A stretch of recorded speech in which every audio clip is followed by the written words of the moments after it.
विष्णु गुरुदेव महेश्वर गुरु साक्षात् परं ब्रह्म तस्मै श्री गुरवे नमः तस्मै श्री गुरवे नमः।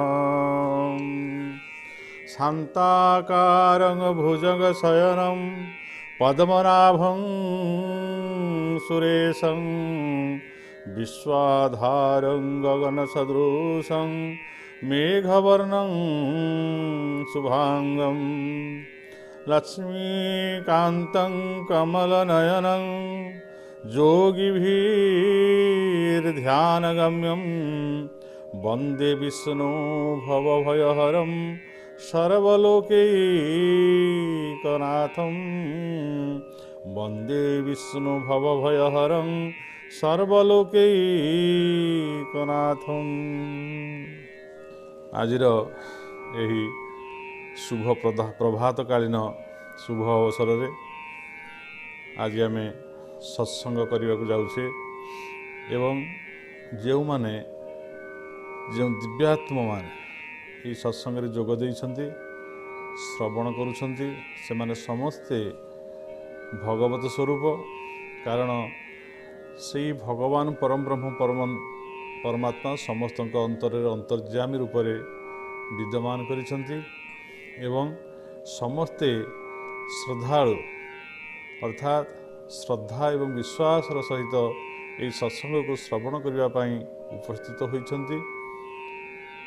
ये सत्संग रे आमे जहाँ किसी आलोचना करने को जाऊे पूर्व प्रसंग क्रमे आमे अनेक कथा आलोचना करथिले मध्य शास्त्र विषय बा आम सनातन धर्म रे शास्त्रर कौन विशेषत्व रही आमे मैंने कहीं शास्त्र को अध्ययन करूँ पठन पाठन करूँ से विषय आलोचना करा जाउछि एवं से समस्त शास्त्र मध्य किभଳି भाव भगवत गीता श्रेष्ठ स्थान अधिकृत करिसेंति से विषय आलोचना पुंखानुपुंख भाव में चली पर्यायक्रम आज से विषय आलोचना करा जीवो। आपण माने समस्ते धीर स्थिर चित्तर श्रवण कले निश्चिंत भाव में गीता मातांकर कृपा प्राप्त हेबे एवं आपण शास्त्र रे जहाँ आम पाई पथ प्रदर्शन करा जाइछि आम निश्चिंत भाव में से पथ को अतिक्रम करी भगवान को कृपा प्राप्त हो पारिबा। जय गुरु। ओम शांति ओम शांति ओम शांति। पूर्व अध्याय कह जाइथिला जे आमे अनंत शास्त्र बहुवेदितव्यं स्वल्पश्च काल बहुविघ्नता च जस्सारभूतं तदुपसन्यं हंस यथा क्षीरमिवाम्बु मिश्रम। जेभଳି भावरे आम सनातन धर्म रे जदिओ वेद मूल सनातन धर्म रे वेद को प्राधान्य दिया जाइछि एवं वेद होउछि अपौरुषेय अर्थात यह कौन साधारण व्यक्तिविशेष मान द्वारा यह संभव है नहीं बा यह प्रस्तुत है बा या लिखा जाए नहीं बा कौन व्यक्तिविशेष माने बा कौन ऋषिमुनि मान द्वारा यह प्रणीत हो नहीं यह स्वयं भगवान परम ब्रह्म परमात्मा ठारू निष्कृत होइछि। तेणु एठी यही वेद जे कि भगवान ठारू तांकर निश्वास प्रश्वास संभूत होइथिबारु यह होछि अपौरुषेय एवं यह होछि समस्त जीव जगत पाई परम कल्याणकारी वार्ता अर्थात जीव सृष्टि हेबा परे जो अज्ञान रे बा मोहरे आच्छन्न हुए अज्ञान रूपक मोहरे आच्छन्न होई संसार प्रति तार जो आसक्ति आसे से संसार आसक्ति से किभଳି भाव जन्म मृत्यु चक्र रे बारंबार जन्म हेउछि एवं बारंबार से मृत्यु मुखे पड़ुछि एवं जन्म होगा द्वारा जन्म मृत्यु जरा व्याधि आदि नाना दुख कष्ट भोग करने संगे संगे त्रितापर दहित होउछि आध्यात्मिक आधि भौतिक आधि दैविक। ये समस्त दुख क्लेशरू रक्षा पाइबा पाई हेले किभଳି भाव आम मानकु की कार्य करने को पड़िबो किभଳି कर्म रे कुशलता लाभ करने पड़िबो एवं केउं पथ दे आमे गति कले आमे भगवान को प्राप्त हेबा विश्व संसार रे आच्छन्न न होई आमे किभଳି भाव समस्त मोहमाया को अतिक्रम करी आमे परम आनंद को प्राप्त हो पारिबा से विषय ये वेद आदि समस्त शास्त्रर सार निर्यास अटे।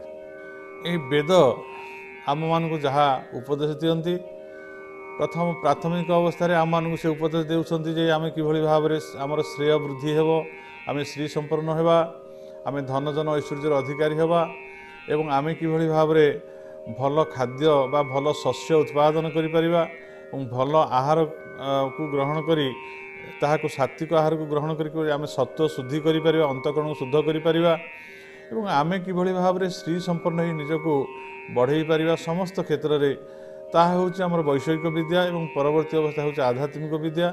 ଏବଂ ଆଧ୍ୟାତ୍ମିକ ବିଦ୍ୟା ଗୁଡ଼ିକ ହେଉଛି ବେଦାନ୍ତ, ଅର୍ଥାତ୍ ବେଦର ଅନ୍ତ ବା ଶେଷ ନିର୍ଯାସ, ଯାହାକୁ ଆମେ ପାଠ କରି ଆମେ ବ୍ରହ୍ମ ବିଷୟରେ ଆତ୍ମା ବିଷୟରେ ଜ୍ଞାନ ଲାଭ କରିପାରିବା। ଇଏ ସମସ୍ତ କଥା ବେଦରେ ଅନ୍ତର୍ନିହିତ ଭାବରେ ନିଗୂଢ଼ ଭାବରେ ଆଲୋଚନା କରାଯାଇଛି। କିନ୍ତୁ ବେଦ ତଦୁକ୍ତଂ ବେଦବାଦେଷୁ ଗହନଂ ବେଦଦର୍ଶୀଭିଃ, ଯେଉଁମାନେ ପ୍ରକୃତ ବେଦଦର୍ଶୀ ପୁରୁଷ, ଯେଉଁମାନେ ବେଦକୁ ଅଧ୍ୟୟନ କରିଛନ୍ତି ଏବଂ ବେଦକୁ ଯେଉଁମାନେ ଭଲ ଭାବରେ ଅଧ୍ୟୟନ କରି ତାକୁ ବୁଝିବା ପାଇଁ ଚେଷ୍ଟା କରିଛନ୍ତି, ବେଦ କହୁଛନ୍ତି ତାଙ୍କ ପକ୍ଷରେ ମଧ୍ୟ ଏ ବେଦ ହେଉଛି ଅତ୍ୟନ୍ତ ଦୁରୂହ। ଏ ବେଦର ତତ୍ତ୍ୱକୁ ଅନୁଭବ କରିବା ବୁଝିବା ଅତ୍ୟନ୍ତ କଠିନ ଏବଂ ସେ କୌଣସି ଯୋଗ ମାଧ୍ୟମରେ କର୍ମଯୋଗ ଦ୍ୱାରା ବା ଅନ୍ୟ କୌଣସି ଯୋଗ ଦ୍ୱାରା ତାହା ସମ୍ଭବ ହୋଇପାରେ ନାହିଁ ଯେପର୍ଯ୍ୟନ୍ତ ଭଗବାନଙ୍କର କୃପା ହେଇନି। ଏବଂ ସେଇ ବେଦର ଯେଉଁ ପ୍ରକୃତ ଲକ୍ଷ୍ୟସ୍ଥଳ, ଯେଉଁ ପରମବ୍ରହ୍ମ ପରମାତ୍ମା, ସିଏ ପର୍ଯ୍ୟନ୍ତ ଯିବା ବା ତାଙ୍କୁ ପ୍ରାପ୍ତ ହେବା ଅତ୍ୟନ୍ତ ଦୁର୍ଲଭ ବ୍ୟାପାର ହେଇଥିବାରୁ ପରବର୍ତ୍ତୀ ଅବସ୍ଥାରେ ସେଇ ବେଦକୁ ଅନୁସରଣ କରି ସହଜ ସାବଳୀଳ ଏବଂ ସରଳ କରିବା ପାଇଁ ଚତୁର୍ଦ୍ଦଶ ବିଦ୍ୟା, ନିରୁକ୍ତ, ଛାନ୍ଦ ଏବଂ କଳ୍ପସୂତ୍ର ଏବଂ ଷଡ଼ଦର୍ଶନ ଆଦି ଅନେକ ଅନେକ କଥା ସେ ବିଷୟରେ ଆଲୋଚନା କରିଛନ୍ତି। ବେଦକୁ ଲକ୍ଷ୍ୟ କରି ବା ବେଦର ପ୍ରତିପାଦିତ ବସ୍ତୁକୁ କେମିତି ଆମେ ସହଜ ଏବଂ ସରଳ ସୁଲଭ ଭାବରେ ପ୍ରାପ୍ତ ହୋଇପାରିବା। ଏବଂ ସେ ଅନେକ ମଧ୍ୟ ବେଦର ଉପନିଷଦମାନେ ଯେଉଁମାନେ ବେଦକୁ ଶୁଣୁଥିଲେ ଗୁରୁମାନଙ୍କ ସମୀପରେ ବସିକି ଏବଂ ତାକୁ ଶୁଣି ଶୁଣି ଯାହାକୁ ମନେ ରଖୁଥିଲେ ଏବଂ ଯାହାକୁ ଅଧ୍ୟୟନ କରୁଥିଲେ, ତାକୁ ଯେଉଁ ଋଷିମାନେ ଲେଖିଲେ ସେହି ଅନୁସାରେ ତାଙ୍କୁ ବେଦର ସାରକୁ ନେଇକି ଯାହାକୁ ଯେଉଁ ବ୍ରହ୍ମତତ୍ତ୍ୱ ବିଷୟକୁ ଆଲୋଚନା କରାଗଲା ତାକୁ ବେଦାନ୍ତ ବୋଲି କୁହାଯାଇଛି। ଏବଂ ସେଇ ଯେଉଁ ବେଦାନ୍ତ, ବେଦସ୍ୟ ଅନ୍ତ ସାର, ଯେ ବେଦର ଅନ୍ତ, ଯେଉଁଠାରେ ଯେଭଳି ଭାବରେ ଆମେ ଗୋଟିଏ ଦୁଗ୍ଧକୁ ଆମେ ଯଦି ନେବା, ଦୁଗ୍ଧର ସାର ଅଂଶ ହେଉଛି ଯେଭଳି ଘୃତ, ତାପରେ ଆଉ କିଛି ନାହିଁ, ସେଭଳି ଭାବରେ ସମଗ୍ର ବେଦକୁ ମନ୍ଥନ କଲେ ତାର ସାର ନିର୍ଯାସ ହେଉଛି ସେଇ ବେଦାନ୍ତ ଶାସ୍ତ୍ର ଏବଂ ସେଥିରେ କେବଳ ହିଁ ସେ ବ୍ରହ୍ମତତ୍ତ୍ୱ ଗୁଡ଼ିକ ଲିପିବଦ୍ଧ ଅଛି ବା ସେ ବିଷୟରେ ଆଲୋଚନା କରାଯାଇଛି ଆମେ କିଭଳି ଭାବରେ ସହଜରେ ପ୍ରାପ୍ତ ହେବା। ତଥାପି ମଧ୍ୟ ତାହାକୁ ସହଜ ସରଳ କରିବା ପାଇଁ ପରବର୍ତ୍ତୀ ଅବସ୍ଥାରେ ଅନେକ ପୁରାଣ ଶାସ୍ତ୍ରର ଅବତାରଣା କରାଯାଇଛି, କାହାକୁ ଗାଳ୍ପିକ ଢଙ୍ଗରେ ଏବଂ କାହାକୁ ସରଳ ସାବଳୀଳ ଭାବରେ, କାହାକୁ ଗୀତ ମାଧ୍ୟମରେ ନାନାଦି ଶାସ୍ତ୍ର ଏବଂ ପୁରାଣ ଆଲୋଚନା କରାଯାଇଛି ବା ଅବତାରଣା କରାଯାଇଛି। ସେଥିପାଇଁ କୁହାଯାଇଛି ଅନନ୍ତ ଶାସ୍ତ୍ରଂ ବହୁ ବିଦିତବ୍ୟଂ, ଅନନ୍ତ ଶାସ୍ତ୍ର ହୋଇଯାଇଛି, ଜାଣିବା କଥା ମଧ୍ୟ ସେଥିରେ ବହୁତ କଥା ଅଛି। କିନ୍ତୁ ମନୁଷ୍ୟର ସମୟ ହେଉଛି ଅତ୍ୟନ୍ତ ସଂକୀର୍ଣ୍ଣ ବା ସୀମିତ, କୌଣସି ମୁହୂର୍ତ୍ତରେ ଆମେ ଏଠୁ ସଂସାର ବିଦା ହୋଇପାରନ୍ତି, କୌଣସି ନିର୍ଦ୍ଦିଷ୍ଟ ନାହିଁ। ତେଣୁ ଆମେ କିଭଳି ଭାବରେ କମ୍ ସମୟ ଭିତରେ ଆମେ ସେ ଭଗବାନଙ୍କ ତତ୍ତ୍ୱକୁ ଜାଣିପାରିବା, ସେଥିପାଇଁ ସଦାସର୍ବଦା ଯୁଗେ ଯୁଗେ ଋଷିମାନେ ତାକୁ ଚେଷ୍ଟା କରି ଚାଲିଛନ୍ତି। କିନ୍ତୁ ଏଭଳି ଏକ ସମୟ ଆସିଛି, ଯୁଗ ଧର୍ମ ଅନୁସାରେ ଧର୍ମରେ ଗ୍ଲାନି ଆସୁଛି, ବେଦ ବେଦାନ୍ତର ଅସଲ ରହସ୍ୟକୁ ସମସ୍ତେ ଭୁଲି ଯାଉଛନ୍ତି ଏବଂ ତାର ତାତ୍ପର୍ଯ୍ୟକୁ ଭୁଲିଯାଇ ସମସ୍ତେ ବିଷୟାନ୍ମୁଖୀ ହୋଇଯାଇଛନ୍ତି। ସେହି ସମୟରେ ଯେତେବେଳେ ଆମର ଆସିଛି ଦ୍ୱାପର ଯୁଗ, ସେହି ସମୟରେ ଯେତେବେଳେ କୁରୁ ପାଣ୍ଡବ ଏ ଦୁଇ ଭାଇମାନଙ୍କ ଭିତରେ ଯୁଦ୍ଧ ଆରମ୍ଭ ହୋଇଛି ରାଜ୍ୟ ପାଇଁ ବା ସାମ୍ରାଜ୍ୟ ପାଇଁ ଏବଂ ଧନ ସମ୍ପଦ ପାଇଁ, ପ୍ରତିପତ୍ତି ପାଇଁ, ସେହି ଯୁଦ୍ଧ କ୍ଷେତ୍ରରେ ପୁନର୍ବାର ଭଗବାନ ଅର୍ଜୁନକୁ ପାଣ୍ଡବମାନଙ୍କ ଭିତରେ ଥିବା ଯେଉଁ କୁହାଯାଇଛି ମଧ୍ୟମ ପାଣ୍ଡବ ଅର୍ଜୁନ, ତାଙ୍କୁ ଯେଉଁ ଉପଦେଶ ଦେଇଛନ୍ତି ତାଙ୍କର ମୋହକୁ ଭଗ୍ନ କରିବା ପାଇଁ, ତାହା ଭଗବତ ଗୀତା ନାମରେ ଚିର ଆଦୃତ। କାରଣ ତାହା ମଧ୍ୟ ହେଉଛି ଅପୁରୁଷୟ, କାରଣ ତାହା ଭଗବାନଙ୍କ ଠାରୁ ନିଃସୃତ ହୋଇଛି ବା ଭଗବାନଙ୍କ ଦ୍ୱାରା ତାହା କୁହାଯାଇଛି, ତାହା କୌଣସି ବ୍ୟକ୍ତିବିଶେଷମାନଙ୍କ ଦ୍ୱାରା ନୁହେଁ। ତେଣୁ ତାହା ହେଉଛି ଆମମାନଙ୍କ ପାଇଁ ଅତ୍ୟନ୍ତ ପରମ ଏବଂ ଚରମ ଉପାଦେୟ।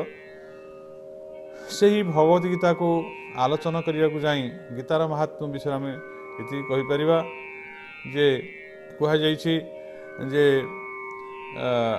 ଗୀତା ସାରମିଦଂ ଶାସ୍ତ୍ରଂ ସର୍ବଶାସ୍ତ୍ର ସୁନିଶ୍ଚିତଂ ଯତ୍ର ସ୍ଥିତଂ ବ୍ରହ୍ମଜ୍ଞାନଂ वेदशास्त्र सुनिश्चितम जत्र स्थितम अर्थात गीतासारमिदं शास्त्रं जेते शास्त्र अच्छी सबुठारु श्रेष्ठ समस्त शास्त्रर सारांश होउछि भगवत गीता गीतासारमिदं शास्त्रं सर्वशास्त्र सुनिश्चित यहाँ समस्त शास्त्र जेते शास्त्र अच्छी सनातन धर्म रे समस्त गीता को भूरी भूरी प्रशंसा करिसेंती एवं समस्त शास्त्रर सार निर्यास होउछि भगवत गीता एवं कह जाइछि जत्र स्थितम ब्रह्म ज्ञानं ये गीता शास्त्र कौन होइछि ना ब्रह्म ज्ञान ही केवल अच्छी आउ किछि नाही वेद शास्त्र सुनिश्चित वेद मध्य सुनिश्चित करिसेंती जे वेदरे जो ब्रह्मज्ञान विषय अच्छी वेदांतरे जो ब्रह्मज्ञान विषय से आत्मा कथा अच्छी ताहा ही होउछि भगवत गीतार कथा ये भगवत गीता को श्रवण कले पठन कले आमे माने से ब्रह्मज्ञान बा आत्मज्ञान ही केवल प्राप्त ही परिबा यह होउछि सबुठारु श्रेष्ठ ग्रंथ एवं पुनर्बार कहा जाइछि जे गीता सुगीता कर्तव्या किमनै अन्य शास्त्रे जा स्वयं पद्मनाभस्य मुख पद्माद विनुसृत अर्थात जहाँ स्वयं पद्मनाभ अर्थात जहाँ स्वयं नारायण बा भगवान को मुखर जहाँ निसृत होई अछि एवं से होउछि भगवत गीता एवं ताहा अन्य काहा द्वारा प्रणीत नुहे केवल भगवान को मुख निसृत वाणी जहाँ स्वयं पद्मनाभस्य मुख पद्माद विनुसृता जहाँ भगवान मुखपद्मरु केवल ताहा निसृत होइछि सर्ववेदमयी गीता सर्वधर्ममय मनु सर्वतीर्थमय गंगा सर्ववेदमय हरि एटी कह जाइछि गीतार महात्म्य रे जे सर्ववेदमयी गीता गीता होछि सर्ववेदर सार एवं सर्वधर्ममय मनु एवं धर्मशास्त्र भितरे मनु जहाँ प्रणयन करिसेंती ताहा होछि सर्वश्रेष्ठ एवं सर्वतीर्थ मानक भितरे गंगा होछि तीर्थश्रेष्ठ एवं सर्वदेवमय हरि एवं समस्त 33 कोटी भगवान मध्य देवता मानक भितरे हरि होउछन्ति सर्वश्रेष्ठ ठीक से बड़ी भाव में समस्त शास्त्र भितरे गीता होछि सर्वश्रेष्ठ आसंतु आमे माने ई गीता रे कौन आलोचना करा जाइछि एवं गीता कहीं आवश्यक पड़ा भगवान द्वापर जुगे कहीं गीता को पुनः आलोचना कले आम टे से विषय तार प्राथमिक अवस्था विषय टी आम आलोचना करवा अति प्राचीन काल रे आम देश में चंद्रवंशीय क्षेत्रीय राजा माने राजत्व करुले नहुष थे चंद्रवंश प्रथम राजा आम मान भर सूर्यवंश अच्छी चंद्रवंश भी अच्छी तेणु आम जो से चंद्रवंश थिला से चंद्रवंशर प्रथम राजा थे ना था नहुष यह हूँ महाभारत जदि आप पाठ करेंगे कारण महाभारतर भीष्म पर्व अर्थात महाभारत युद्ध जो होची भीष्म पर्व जो अच्छे महाभारत युद्ध व ग्रंथर से भीष्म पर्व ही भगवद गीता को कहते तेणु से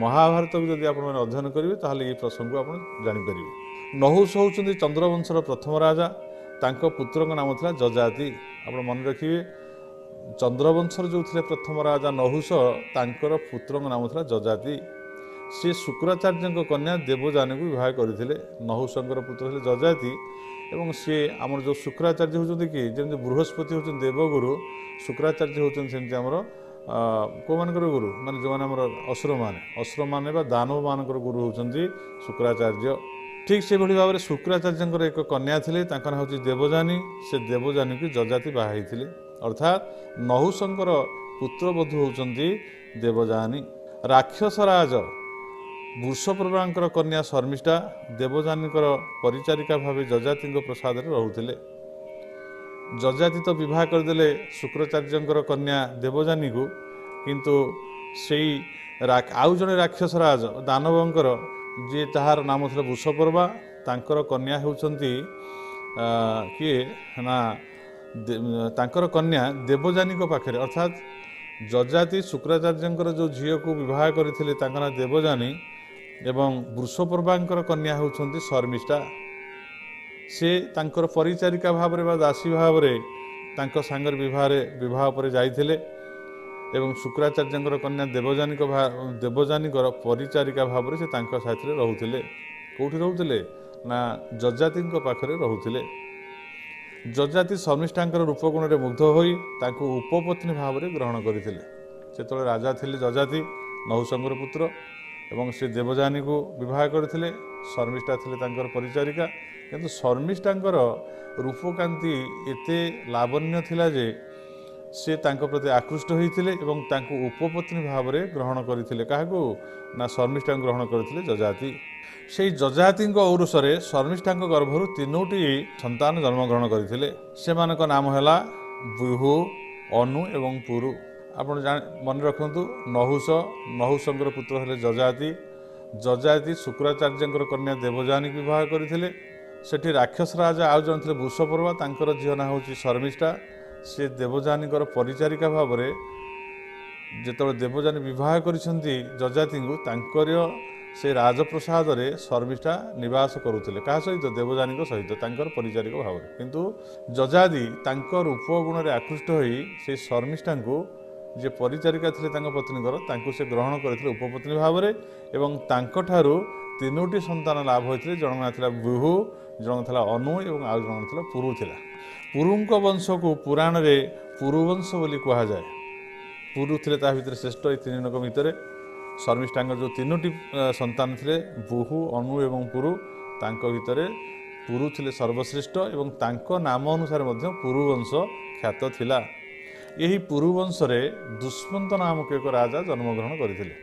ଆପଣ ଦେଖନ୍ତୁ, ଆମେ ମହାଭାରତ ଅନୁସାରେ ଦେଖିବା ଯେ ଏଇ ଯେଉଁ ଆମର ବଂଶ ପରମ୍ପରା ଅନୁସାରେ ଯେଉଁ ଆମର ନହୁଷ ବୋଲି ଯେଉଁ କୁହାଯାଉଛି, ଯେଉଁ ରାଜା ରାଜତ୍ୱ କରୁଥିଲେ ଏବଂ ସେହି ଚନ୍ଦ୍ରବଂଶରେ ଯେଉଁ ନହୁଷଙ୍କ ଯଜାତି ଏବଂ ଯଜାତିଙ୍କର ଉପପତ୍ନୀଙ୍କ ଠାରୁ ଜନ୍ମ ହୋଇଥିଲେ ପୁରୁ ଏବଂ ସେ ପୁରୁଙ୍କର ବଂଶରେ କାଳକ୍ରମେ ପୁରୁଙ୍କ ବଂଶରେ ଦୁଷ୍ମନ୍ତ ଜନ୍ମଗ୍ରହଣ କରିଥିଲେ ଏବଂ ସେ ରାଜା ମଧ୍ୟ ହୋଇଥିଲେ।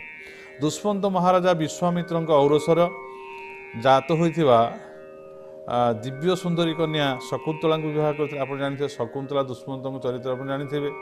ସେ ଦୁଷ୍ମନ୍ତ ଶକୁନ୍ତଳାଙ୍କୁ ସେ ରହୁଥିଲେ କେଉଁଠି? ନା ଦୁଷ୍ମନ୍ତ ମହାରାଜା ବିଶ୍ୱାମିତ୍ର ହେଉଛନ୍ତି ଋଷି କନ୍ୟା ଭାବରେ ବିଶ୍ୱାମିତ୍ର ତାଙ୍କୁ ପ୍ରାପ୍ତ ହୋଇଥିଲେ ଏବଂ ବିଶ୍ୱାମିତ୍ରଙ୍କର ଆଶ୍ରମରେ ରହୁଥିଲେ କିଏ? ନା ଆମର ଶକୁନ୍ତଳା। ଏବଂ ସେ ଯେତେବେଳେ ଜଙ୍ଗଲକୁ ଯାଇଛନ୍ତି ପାରିଧିରେ, ସେତେବେଳେ ତାଙ୍କ ସହିତ ଭେଟ ହୋଇଛି ଏବଂ ଦୁଷ୍ମନ୍ତ ସେଠି ଶକୁନ୍ତଳାଙ୍କ ସହିତ ତାଙ୍କର ମନ ଦିଆନିଆ ହୋଇଛି ଏବଂ ସେ ତାକୁ ବିବାହ ବନ୍ଧନରେ ବାନ୍ଧିଛନ୍ତି। ଏବଂ ଦୁଷ୍ମନ୍ତଙ୍କର ପୁରା ନାମ ହେଉଛି ଭରତ। ଏ ଯେଉଁ ଆମର ଭାରତ ବର୍ଷ ଆଜି ଆମେ ଯାହାକୁ କହୁଛେ, ଯାହା ନାଁରେ ଭାରତ ବର୍ଷ ହେଇଛି, ଆମ ବଂଶ ପରମ୍ପରା ଅନୁସାରେ ସେ ଭରତ ଯିଏ ଥିଲେ ସେ ଥିଲେ ଶକୁନ୍ତଳା ଏବଂ ଦୁଷ୍ମନ୍ତଙ୍କର କନ୍ୟା, ଅର୍ଥାତ୍ ସେ ପୁରୁବଂଶର। ଏ ପୁରୁବଂଶ କେଉଁଠୁ ଆସିଲା? ନା ଇଏ ହେଉଛି ନହୁଷଙ୍କର ବଂଶ। ନହୁଷଙ୍କର ପୁଅ ଯଜାତି ଏବଂ ଯଜାତିଙ୍କର ଉପପତ୍ନୀ ହେଉଛନ୍ତି ଶର୍ମିଷ୍ଠା। ତାଙ୍କର ଯେଉଁ 3 ପୁତ୍ର ଥିଲେ ବୁହୁ, ଅନୁ ଏବଂ ପୁରୁ ହେଉଛନ୍ତି ତା ଭିତରେ ସର୍ବଶ୍ରେଷ୍ଠ ଏବଂ ପୁରୁଙ୍କର ନାମରେ ବଂଶ ଥିଲା ଏବଂ ସେ ପୁରୁ ବଂଶରେ କାଳକ୍ରମେ ଦୁଷ୍ମନ୍ତ ନାମକ ଏକ ରାଜା ଜନ୍ମଗ୍ରହଣ କରିଥିଲେ। ଅତ୍ୟନ୍ତ ପରାକ୍ରମଶାଳୀ, ଅତ୍ୟନ୍ତ ସୌନ୍ଦର୍ଯ୍ୟ ଏବଂ ଅତ୍ୟନ୍ତ ବପୁବନ୍ତ ସେ ଥିଲେ।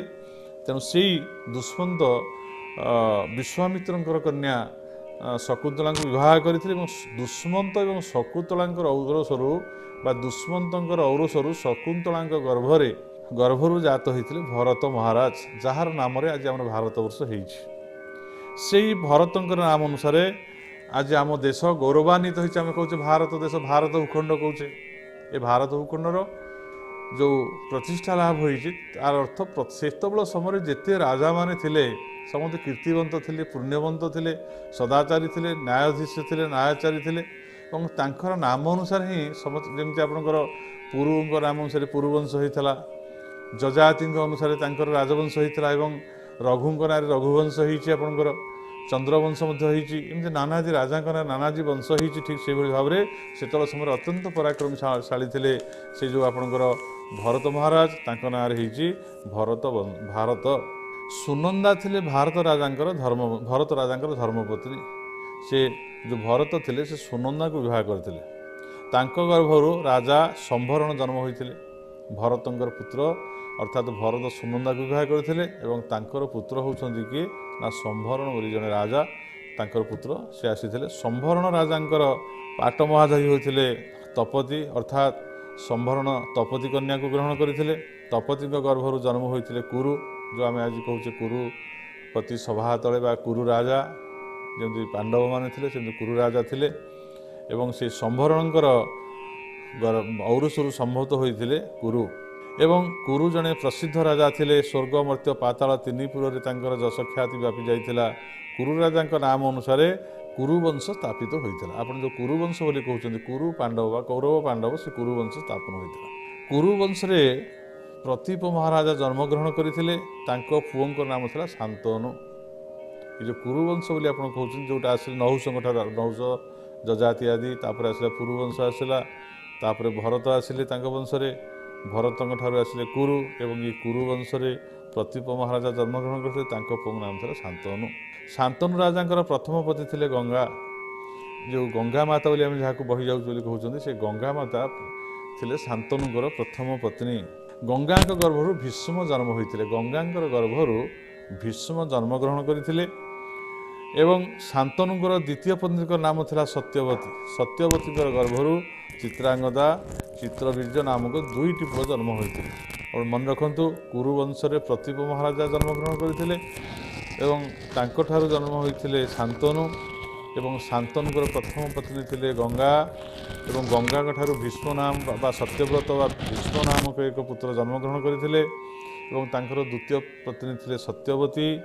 ଏବଂ ସେ ଶାନ୍ତନୁଙ୍କର ଦ୍ୱିତୀୟ ପତ୍ନୀ ଯେଉଁ ଥିଲେ ସତ୍ୟବତୀ, ସତ୍ୟବତୀଙ୍କ ଗର୍ଭରୁ ଚିତ୍ରାଙ୍ଗଦା ଓ ଚିତ୍ରବୀର୍ଯ୍ୟ ନାମକ ଦୁଇଟି ପୁତ୍ର ଜନ୍ମଗ୍ରହଣ କରିଥିଲେ। ଅର୍ଥାତ୍ ଏଠି ଶାନ୍ତନୁଙ୍କର ତିନି ପୁତ୍ର। ଗଙ୍ଗାଙ୍କ ଠାରୁ ଯେଉଁ ପୁତ୍ରଟି ଆସିଥିଲେ ଶାନ୍ତନୁଙ୍କର, ତାଙ୍କ ନାଁ ଭୀଷ୍ମ ବା ସତ୍ୟବ୍ରତ, ଏବଂ ତାଙ୍କର ଯେଉଁ ଦ୍ୱିତୀୟ ପତ୍ନୀ ହେଲେ ସତ୍ୟବତୀ, ତାଙ୍କଠାରୁ ଯେଉଁ ଯୋଡ଼ିଏ ସନ୍ତାନ ଲାଭ ହୋଇଥିଲେ, ତାଙ୍କ ନାମ ଥିଲା ଚିତ୍ରାଙ୍ଗଦା ଏବଂ ବିଚିତ୍ର ବୀର୍ଯ୍ୟ ବୋଲି ଥିଲା। ଚିତ୍ରାଙ୍ଗଦା, ବିଚିତ୍ର ବୀର୍ଯ୍ୟ। ତେଣୁ ତାଙ୍କର ତିନୋଟି ପୁତ୍ର ହୋଇଥିଲେ। ଭୀଷ୍ମ ରାଜସିଂହାସନରେ ବସିବେ ନାହିଁ ବୋଲି ଶପଥ କରିଥିଲେ। କାହିଁକି? ତାର ଅନେକ କାରଣ ଅଛି। ଯେ ଭୀଷ୍ମ ପ୍ରତିଜ୍ଞା କରିବାର କାରଣ ହୋଇଥିଲା ଯେ ଯେତେବେଳେ ଗଙ୍ଗାଙ୍କର ପୁତ୍ର ଭୀଷ୍ମ ଆସିଛନ୍ତି, ସେତେବେଳେ ତାଙ୍କର ପିତା ଶାନ୍ତନୁ ଯେତେବେଳେ ଯାଇ ଦେଖିଛନ୍ତି ଯେ ଦାସରାଜାଙ୍କର କନ୍ୟା ସତ୍ୟବତୀଙ୍କୁ, ସେତେବେଳେ ତା ଗୁଣରେ ମୁଗ୍ଧ ଆକୃଷ୍ଟ ହୋଇଛନ୍ତି। ଏବଂ ସେଇ ଗୁଣରେ ଆକୃଷ୍ଟ ହେବା ଦ୍ୱାରା ସେତେବେଳେ ସିଏ ତାଙ୍କୁ ପତ୍ନୀ ଭାବରେ ଗ୍ରହଣ କରିବା ପାଇଁ ଯେତେବେଳେ ଇଚ୍ଛା କରିଛନ୍ତି, ସେତେବେଳେ ପ୍ରଶ୍ନ ଉଠିଛି ଯେ ତୁମର ତ ଏକ ପୁତ୍ର ଅଛି ଭୀଷ୍ମ, ମୋର ଝିଅକୁ ଯଦି ତୁମେ ବିବାହ କରିବ, ତାହେଲେ ତାଙ୍କ ପୁତ୍ରମାନେ କ'ଣ କରିବେ? ଏ କଥା ତ ପ୍ରସଙ୍ଗ ଆଗକୁ ଆଗେଇବ ଏଇ ଧାରାବାହିକ ଭାବରେ। ଆଜି ତ ସମୟ ହୋଇଯାଇଛି, ଆମେ ଆଜି ଏଇ ପ୍ରସଙ୍ଗକୁ ଏଇଠି ରଖୁଛେ। ଆଗାମୀ ଅଧ୍ୟାୟରେ ଆମେ ପୁନଃ ଏଇ ସତ୍ସଙ୍ଗଟି ଏଇଠୁ ଆରମ୍ଭ କରିବା। ଏହା ହେଉଛି ଅତ୍ୟନ୍ତ ଉପାଦେୟ ବିଷୟ। ଆମ ଭାରତ କିଭଳି ଭାବରେ ହେଇଛି ସେ, ଏବଂ ଭାରତ ନାମକରଣ କାହିଁକି କରାଗଲା, ଏବଂ ଆମର ବଂଶଚରିତ କିଭଳି ଭାବରେ ଆସିଛି, ଆମେ ପୁଙ୍ଖାନୁପୁଙ୍ଖ ଆଲୋଚନା କରିବା। ଆଜି ଆମେ ଏଇଠି ସତ୍ସଙ୍ଗ ବିଶ୍ରାମ ଦେଉଛେ। ଓମ୍ ଶାନ୍ତି, ଓମ୍ ଶାନ୍ତି, ଓମ୍ ଶାନ୍ତି।